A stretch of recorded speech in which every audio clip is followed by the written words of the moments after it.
सितंबर अक्टूबर की बात है, मेरे पास इंस्टाग्राम पे एक मैसेज आता है जिसमें लिखा हुआ था, thank you for everything sir, love you always. मेरी क्यूरियोसिटी बढ़ी कि क्या ये वही है जो मैं सोच रहा हूँ। एक पोस्ट थी उसकी रीसेंट जिसमें वो जॉन हॉपकिंस यूनिवर्सिटी के कैंपस में खड़ा है। एम्स तक की जर्नी इसकी मुझे पता थी। इसकी स्टोरी में कुछ ऐसे एलिमेंट्स हैं जो कि इंस्पायर करते हैं और जो ये प्रूव करते हैं कि कोई भी टास्क हो, कितना भी कठिन लगने वाला टास्क हो, वो असंभव नहीं है। लास्ट ईयर 2023 सितंबर अक्टूबर की बात है, मेरे पास इंस्टाग्राम पे एक मैसेज आता है जिसमें लिखा हुआ था, thank you for everything sir, love you always.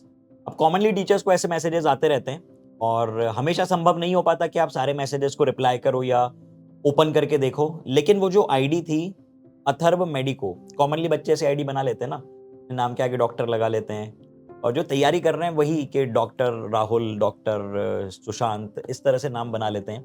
तो मुझे लगा कि शायद कोई स्टूडेंट जो अभी मुझसे पढ़ रहा है उसकी आईडी है, लेकिन जब मैंने पिक्चर देखी तो वो शक्ल मुझे रिकॉग्नाइज हुई और मेरी क्यूरियोसिटी बढ़ी कि क्या ये वही है जो मैं सोच रहा हूँ, क्या ये वही बच्चा है जो मेरे दिमाग में अभी चल रहा है। तो मैंने प्रोफाइल क्लिक करी, मैंने ट्रोल किया और इतने सालों में उसने सिर्फ 5 से 6 पोस्ट डाली हुई थी।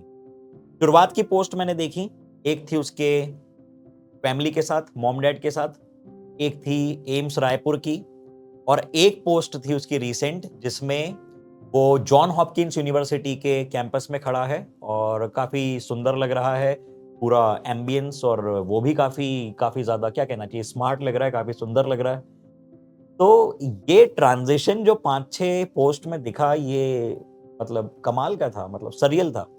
मुझे भी क्यूरियोसिटी जागी कि भाई कैसे, क्योंकि एम्स तक की जर्नी इसकी मुझे पता थी। अभी मैं शुरुआत करूंगा और डिटेल में बताऊंगा कि ये बच्चा कौन था, इसकी क्या जर्नी रही, इसके क्या स्ट्रगल्स रहे।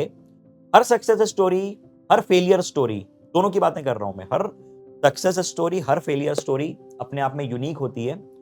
और ये जो स्टूडेंट है अथर्व प्रधान, इसकी स्टोरी में कुछ ऐसे एलिमेंट्स हैं जो कि इंस्पायर करते हैं और जो ये प्रूव करते हैं कि कोई भी टास्क हो, कितना भी कठिन लगने वाला टास्क हो, वो असंभव नहीं है।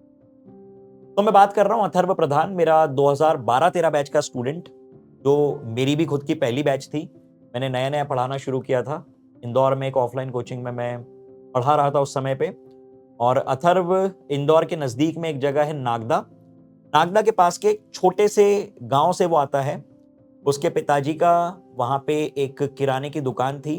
अब आप इमेजिन कीजिए, गांव में छोटी सी किराने की दुकान, तो फैमिली बहुत ही मॉडरेट, या तो कह सकते हैं मिडिल क्लास या लोअर मिडिल क्लास बैकग्राउंड को बिलोंग करती थी। और लड़का मेहनती था, लड़का खुददार था, छोटी छोटी चीजों में खुद स्ट्रगल कर लेता था, खुद कॉम्प्रोमाइज या एडजस्टमेंट कर लेता था, जैसा कि आमतौर पे लड़के करते हैं। मैं सेक्सिस्ट बात नहीं कर रहा हूँ, मैं लड़के लड़की में भेद नहीं कर रहा हूँ, लेकिन एक जो बात मैंने ऑब्जर्व करी है, लड़के कई बार, ताकि उनके पेरेंट्स को, उनकी फैमिली को कोई चीज बुरी ना लगे या ये फील ना हो कि हम हमारे बच्चे को ये प्रोवाइड नहीं करवा पा रहे हैं, वो कई बार एडजस्ट कर लेते हैं, कॉम्प्रोमाइज कर लेते हैं, है ना। और लड़कियां भी डेफिनेटली करती हैं, लेकिन मैंने जो पर्सनल एक्सपीरियंस देखा है मैं उसके बेसिस पे बता रहा हूँ, तो इस बात पे आप कृपया जज ना करें। तो अथर्व की बात पे आते हैं। वो भी बिल्कुल ऐसा ही था कि अगर उसको दिख रहा है कि मेरे ट्रैवलिंग में 5 रुपए बच सकते हैं, तो वो वॉक कर लेगा, वो पैसा बचा लेगा। किसी भी अच्छे कॉलेज या अच्छे कैंपस में आप जाते हो, तो वो भी उसके अंदर ही इच्छा थी कि मैं सीखूं अंग्रेजी, अंग्रेजी के कारण मैं अटकू ना जीवन में कहीं पे।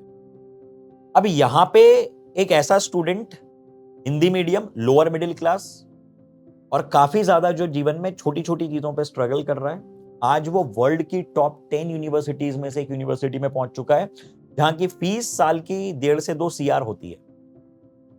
ये दोनों बातें कैसे हुई, ये ब्रिज कैसे बना, ये जानने की मेरे अंदर बहुत क्यूरियोसिटी थी। तो मैंने उसको रिप्लाई किया इंस्टाग्राम पे, हमारी बात हुई, उसने कहा कि सर मैं आपसे बात करना चाहता हूँ। मैंने कहा बात तो मैं भी करना चाहता हूँ यार। नंबर मैंने उसको दिया और फिर करीबन 20-25 मिनट से हमारी चर्चा हुई। उसने बताया कि नीट के बाद, एम्स के बाद, उस समय पे सेपरेट होती थी एग्जाम्स, वो चला गया था एम्स रायपुर, वहां पे उसने अपनी पढ़ाई लिखाई करी और प्रेजेंटली वो काम कर रहा है, ट्रेनिंग कर रहा है जॉन हॉपकिंस यूनिवर्सिटी में। तो पॉइंट ये नहीं है कि वो यूएस चला गया या वो आज काफी ज्यादा पैसा कमा रहा है या उसने कौन सी कार खरीद, कहाँ पे घर खरीद लिया, that's not the point. Point ये है एक हिंदी मीडियम बैकग्राउंड का बच्चा जब यूएस की टॉप यूनिवर्सिटी में पहुंच सकता है, सर आप यूएस की यूनिवर्सिटी को ग्लोरीफाई कर रहे हो? नहीं। हमारी यूनिवर्सिटीज भी इक्वली सम्मानजनक हैं, कई यूनिवर्सिटीज तो हमारी भी वर्ल्ड क्लास है, लेकिन आप ये सोचो हिंदी मीडियम का बच्चा और अंग्रेजी के जो सबसे टॉप संस्थान है वहां पे वो एंटर कर रहा है। ये अपने आप में एक चैलेंजिंग बात है, ये अपने आप में एक सैल्यूट वाली बात है, क्योंकि बच्चे सोच भी नहीं पाते हैं। उनको लगता है कि यार मैं कैसे, मैं जाने में डरते हैं जहां पे 4 लोग अंग्रेजी में बात कर रहे हो ना, जिसको नहीं आती है हिंदी, वो बीच में खड़े होने में घबराता है, उसके अंदर से वो हिचक नहीं हटती है काफी लंबे समय तक। और इतनी कम एज में ऐसा अचीव करना, तो ये मेरे लिए काफी एक पॉजिटिव बात थी कि जिन स्टूडेंट्स को मैंने पढ़ाया वो सिर्फ एकेडमिक्स में नहीं, एक जज्बे में, एक विल पावर में, फाइटिंग स्पिरिट में बाकी लोगों से आगे हैं। और यहाँ पे मैं यही कहना चाहूंगा कि जब वो बच्चा जिसके पास, अब मैं इसकी थोड़ी स्ट्रगल की स्टोरीज बताता हूँ, कॉमनली मैं ऐसी बातें करता नहीं हूँ लेकिन फिर भी बताना चाहिए। इंदौर में एक जगह है गीता भवन, जहाँ पे कि कोचिंग इंस्टीट्यूट था और वहाँ पे वो पढ़ता था। और उसने जो फ्लैट लिया था वो इंदौर से करीबन 12 किलोमीटर दूर लिया था, क्योंकि सस्ते मिल जाते हैं, जितना आप मेन शहर से दूर जाओगे उतना आपको सस्ती प्रॉपर्टीज मिल जाएंगी।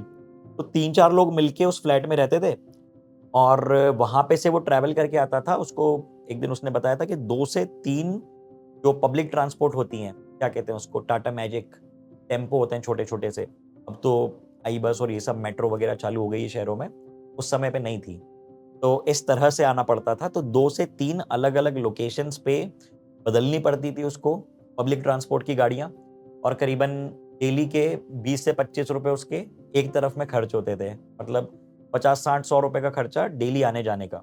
तो महीने का करीबन 2,500-3,000 का खर्चा हो जाता था। तो एक दिन उसने बताया कि सर अगर मैं साइकिल ले लूंगा तो मेरा काफ़ी पैसा बच जाएगा, मेरे पेरेंट्स से मुझे बार बार मांगना नहीं पड़ेगा। तो मैंने कहा कि कितने की आ रही है तेरी साइकिल? मैंने बताया सर 3500 रुपए की। अब मेरी भी नई नई जॉब लगी थी यार, और शुरुआत में ज़्यादा सैलरी मेरी खुद की थी नहीं, तो मैंने उसको कहा कि ठीक है मैं दे दूंगा। उसने बोला नहीं सर पूरे मत दो, मेरे पास 700 रुपए हैं। तो मैंने बोला बच कितने रहे? उसने बताया 2800 बच रहे हैं। तो मैंने उसको 2800 रुपए दिए, वो लाया साइकिल एक नॉर्मल सी, और उससे वो डेली ट्रैवल करता था। और डिसिप्लिन उसका फिक्स था कि यार एक भी दिन 12 किलोमीटर दूर से आना है। आप ये सोचो कि आज ऑनलाइन क्लास में हम लोग लेक्चर के लिए लेट हो जाते हैं। कई बार ऑनलाइन क्लास 4 बजे थी, बच्चा 4:30 बजे ज्वाइन हो रहा है, क्यों? सर सो गया था, यहाँ चला गया था, ऐसा हो गया था। लेकिन 12 किलोमीटर ट्रैवल जो बच्चा करके आ रहा है, बारिश हो, धूप हो, सर्दी हो, एक दिन भी वो किसी क्लास में लेट नहीं। और ये मन घड़त बातें नहीं है, ये रियल लाइफ स्टोरी है, एक्चुअल बातें हैं जो मुझे भी आज तक याद हैं, क्योंकि इनमें है ऐसी बातें कि याद रखी जाएं और इनसे इंस्पिरेशन ली जाए। इसके अलावा एक पॉइंट और बताता हूँ कि जब उसको क्या होता है ना, कोचिंग में जब जब भी कोई स्टूडेंट सिलेक्ट होता है तो उसको बुलाया जाता है कि आप बाकी स्टूडेंट से बात करो, उनको मोटिवेट करो।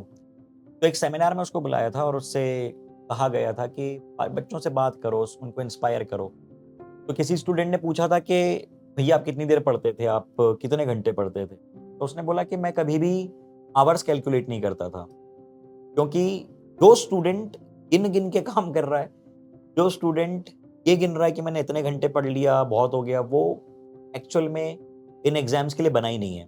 और दूसरी चीज क्या है आपके पास जीवन में, दूसरा ऑप्शन क्या है जीवन में, दूसरा काम क्या है? क्या ऐसा कोई काम है जो इससे ज्यादा इंपॉर्टेंट है?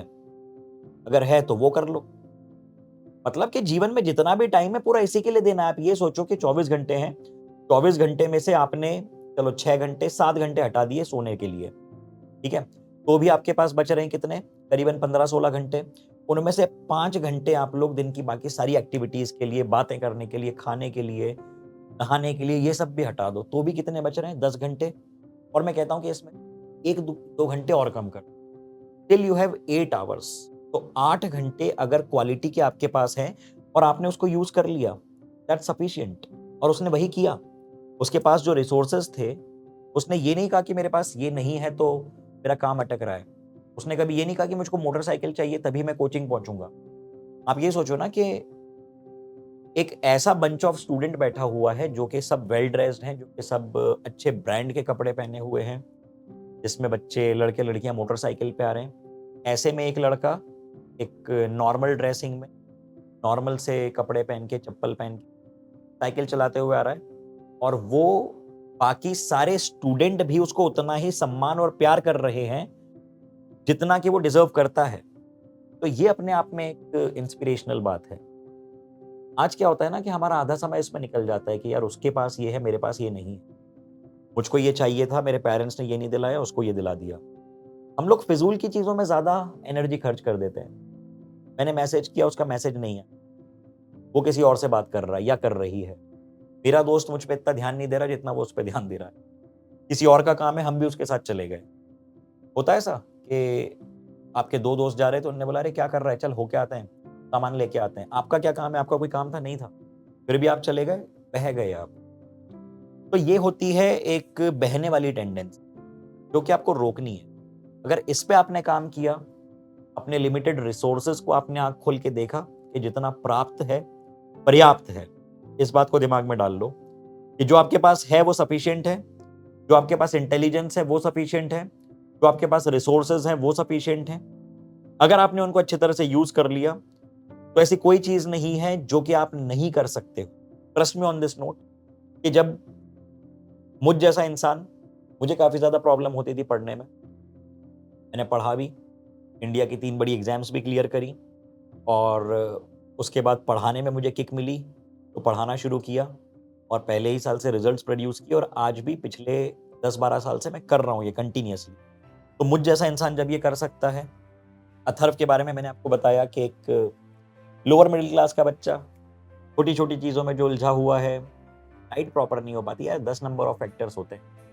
जब बच्चा घर से बाहर निकल के पढ़ता है, और वो भी पैसे के अभाव में जब वो तैयारी करता है, तो एक नहीं 10 प्रॉब्लम्स होती। कंटेंट, पढ़ाई, रिजल्ट, मार्क्स, ये सब तो हैं, ये सब तो सताते ही हैं। उसके साथ में आपकी डाइट, गंदा खाना खाना पड़ता है, हॉस्टल का जो बन जाता है वो खाना पड़ता है। पत्थर जैसी रोटियां होती हैं कई बार, दाल ऐसी होती है कि ढूंढते रह जाओ उसमें दाल, सब्जी में किसी दिन नमक है तो तेल नहीं है, तेल है तो मसाले नहीं है। ये सारी चीज़ों को छोटा मानते हुए, जो बड़ी चीज़ है, जो बड़ा टारगेट है, उसको फोकस करते हुए, जब एक ऐसा बच्चा, आज वर्ल्ड के टॉप डॉक्टर्स में से एक मानता हूं मैं उसको, क्योंकि उसने प्रूव किया है वहां पहुंच सकता है, बन सकता है, तो आप भी कर सकते हैं। ऐसी कोई चीज़ नहीं है जो आप नहीं कर सकते। समस्या कहाँ जा रही है? समस्या जा रही है कि हमारे पास ओवर रिसोर्सेज हैं। Trust me on this note कि आपके पास जितने रिक्वायरमेंट नहीं है उससे ज़्यादा चीज़ें हैं आज आपके पास, और यहीं पे आप उलझ रहे हो। तो कंक्लूडिंग द डिस्कशन, बस यही कहूँगा कि कभी भी इतनी देर नहीं होती कि आप किसी चीज़ पे होप छोड़ दो। कभी भी इतनी देर नहीं होती कि आप किसी अच्छे काम से खुद को रोक लो। कभी भी इतनी देर नहीं होती कि आपके दिल की जो बात है, आपका जो सपना है, आपका जो उद्देश्य है, आप उसको भुला दो। ये आपके ऊपर है, डिसाइड आपको करना है। कहता हूँ ना हर बार के मन के हारे हार है, मन के जीते जीत। तो मान लिया सो हार, और जो ठान लिया सो। तो मन में जो इंसान हार मान लेता है वो हार जाता है, और अंदर से जो सोच के बैठा है कि नहीं मुझे कुछ करना है, मैं करूंगा, तो आप डेफिनेटली करोगे। तो I wish you all the best. Thank you, love you all, bye.